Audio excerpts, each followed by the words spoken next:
Hey, yo, welcome to the Uncle Show, and today we're a little pissed off, really. All right, so let me explain. This is the Bandai S&P Brave Express Might Gain model kit. And let me just kind of quickly dive right into an explanation before I get into what's been bothering me about this set. So first off, a quick explanation on the concept of mini-pla. They're essentially shrunken down model kits and started as toys, including with candy over in Japan. Kind of like those Kabaya toys for Transformers. They were super simple and scaled down for kids, and well, those got popular enough that later on they essentially made collector's grade figures and model kits, which were initially called Super Mini-Pla, but later on became Shokugan Modeling Project. And now the goal of Shokugan Modeling Project is essentially collector grade level figures in a slightly smaller size with a ton of articulation, higher plastic quality than Bandai's normal figures, and retaining their transformation and combining gimmicks. Nice. I mostly got into it for the Super Sentai mechs, but they didn't have any for sale when I first got them, so I opted to get two Brave series models. And to quickly explain the Brave series again, it was a very popular mecha anime franchise in the mid-90s, and kind of reinvigorated the genre with very dynamic action, beautiful animation, and revolutionary character designs, a lot of which were courtesy of Gundam creator Kunio Okuwara and the king of culture Masami Obari. I've dived into it a little bit before with my review of Choryujin. Anyhow, Brave Express Might Gain is the 4th series, and I know even less about it than I do anything else. Forget being a tourist for the Brave series, I'm a full-on X-bot. It's even worse for Gundam. For that, I'm a sex-bot. The main reason I wanted to get it was A, it was on sale on Tokollectibles, and B, trains! I'm a huge sucker for train-themed robots. Some of my all-time favorite mech designs are trains, and when I saw the pictures of this guy, I knew I just had to get him. So I got him around the same time I got the SMP Gold Goldrin, which I ended up really loving, so I was excited for this guy too. And in many ways, he's amazing, and in many ways, he makes me furious.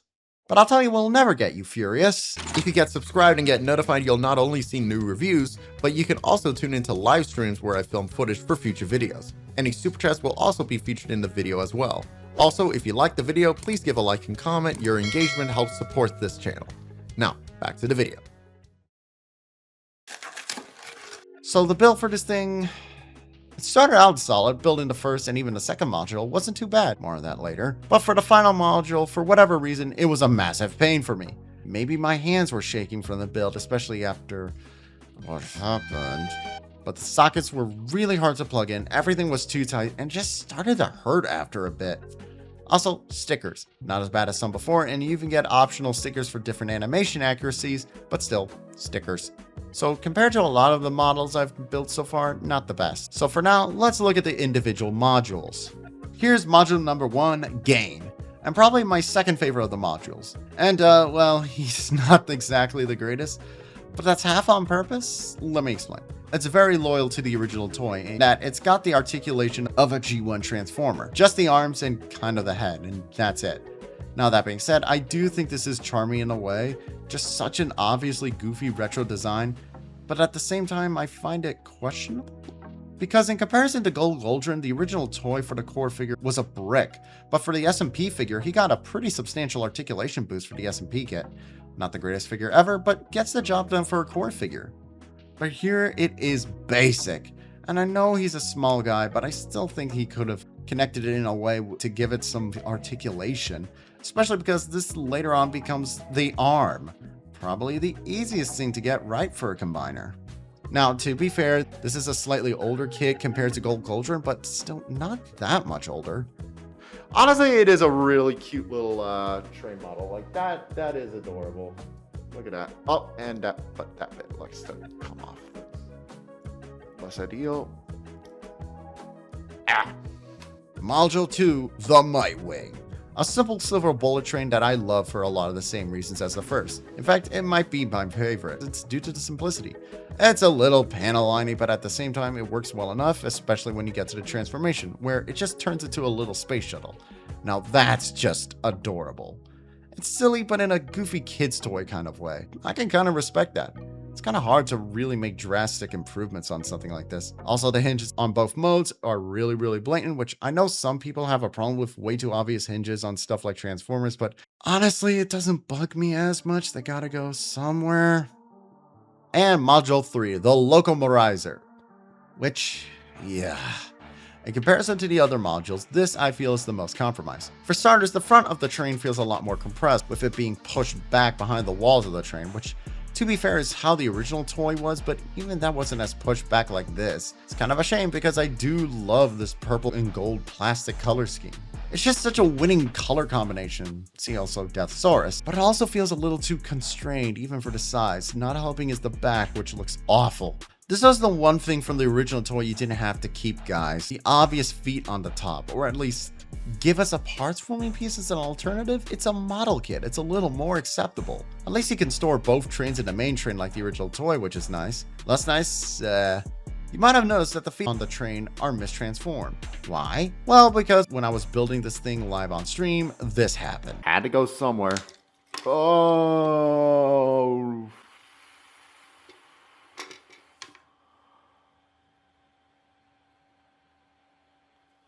What the hell happened? All I was trying to do was attach the foot and it just snapped. This is ABS plastic, which is actually supposed to be a lot tougher. What actually happened? This was a joint for the foot.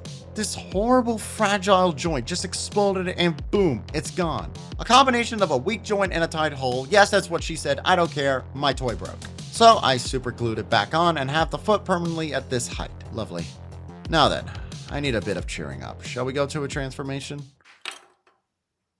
Okay, so first we take off this little panel here. Parts forming, always a joy. And then we kind of just get this bit extended, get the toast back in, and then you can, and if you've ever messed with any kind of, and then we are gonna rotate it this way. Then for this one, very similar experience, you just pull this down, rotate it this way. Get out of there. Get out of there. It's supposed to rotate the fist, but it really doesn't want to. There we go. And then we come to this, and what we gotta do, we just gotta take everything off. You know, take off the skirt. We're gonna take off this bit. Easier said than done. And we'll put that to the side for now. Just a hole until this bit is all that's left. And then we're going to pull this out. So what you want to do actually is twist that around, I think. Yes, you do. And if we got the arms out, now we can rotate that down. That's actually pretty satisfying. Go. There we go. Now, something you can do, you have these much longer earpieces you can put on if you want something a little bit more animation accurate. Right, okay. So, and we'll just push that back up. Okay, now it's starting to look vaguely like something resembling a robot. Get the feet up and let's get this into a heel position. This feels so bad. Okay, what we can do. Okay, yeah, we had to shrunk the knee. That's what we did wrong. Okay. Now, what we can do is just get it on like that. There that goes again. Oh! I really fucking hate this model. Unbelievable. The sword actually cut me. I don't know if you can see that or not, but I do like the optional arms to give it a more animation accurate or toy accurate look. I like stuff like this. It's similar to the Gold Goldrin's transformation head versus the more animation accurate head. And at first glance, this robot mode seems absolutely flawless. While he is a very multicolored design, he still looks remarkably clean. It's a busy but still oddly classy design. And I love the gold accents on his body. All the reds with the purple inside and the bullet trains that becomes its shoulder like Gao Gaigar, it's all so good. Even the kibble placement ain't bad. I'm a little nervous about hiding these parts forming pieces inside the lid because, well, you know. But all this praise is mostly on first glance. Once you get a little more critical, there are some major problems. Like this head, which is crazy small for this kind of figure.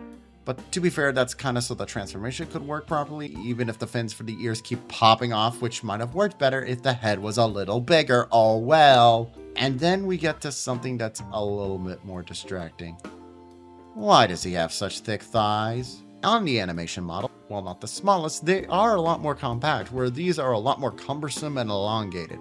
As a result, it looks like he has a very tiny body. It reminds me of these really gross looking Barbie fairy dolls my younger sister had with these terrifying proportions. I think what happened here is they looked at one of those low angle shots of the character and used that as the basis of the overall look. I've heard a similar thing happen for MP36 Megatron and his seductive thighs, and I have seen it happen with other Bondi kits too. If the legs were a bit smaller, I wouldn't be as bothered. Also, if they were made of stronger plastic and had connections that weren't awful, I wouldn't be as bothered too. So let's move on to the thing this guy excels at, the articulation.